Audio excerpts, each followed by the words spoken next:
Now, it's been a while since I've done a long form video about one of these things, but I have done a couple of shorts about like how I feel like certain characters aren't really understood in a philosophical sense, or their character isn't understood.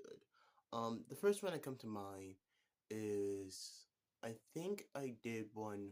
I know I did one about Deku, and I have a video recorded about Silent Voice, but not about like I have no understanding, but it's like interpretation of it. But I think I did one on Batman, but I'm not 100% sure. Yeah, I did one on Batman, right? So it's been a while since I've done one like that. And if y'all want a long form version of this, let me know, because I'm down to record this.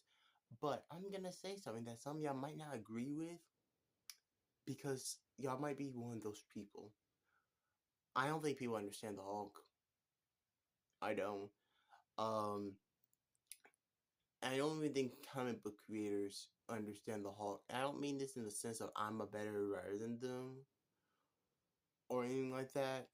I mean in a sense of the way they treat Spider-Man, where they think he has to be suffering in order for him to be bad. And I'm not saying good. Now, I'm not saying the Hulk doesn't have to suffer, but what I'm saying is they're writing it in a similar way. One, as famously known, Hulk can never have a good time. But more importantly, that I'm talking about the way they characterize him.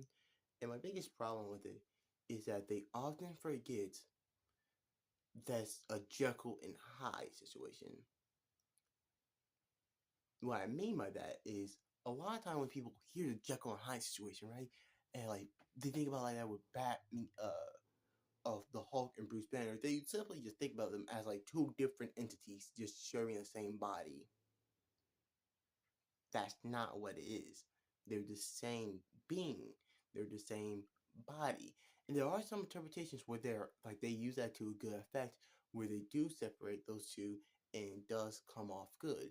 If you want good evidence of this, is Hulk versus Thor, where Loki take over the Hulk. But that one is literally like they don't like the Hulk is mindless at that point.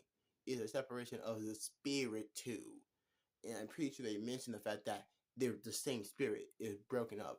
But in the comic books, they have a habit of separating those two and not bringing up the fact that they're the same entity. You know what I mean? Like they ultimately like, yeah, no, if they don't reconnect, he's gonna destroy everything. But ultimately speaking, they treat it as if they're two separate souls, despite them being one a lot of times. But besides that, the Hulk isn't dumb. People often misunderstand the fact that the Hulk is dumb because of the fact that he's a raging person, but not really. I can make another video about it, so let me know if y'all want another one. But peace.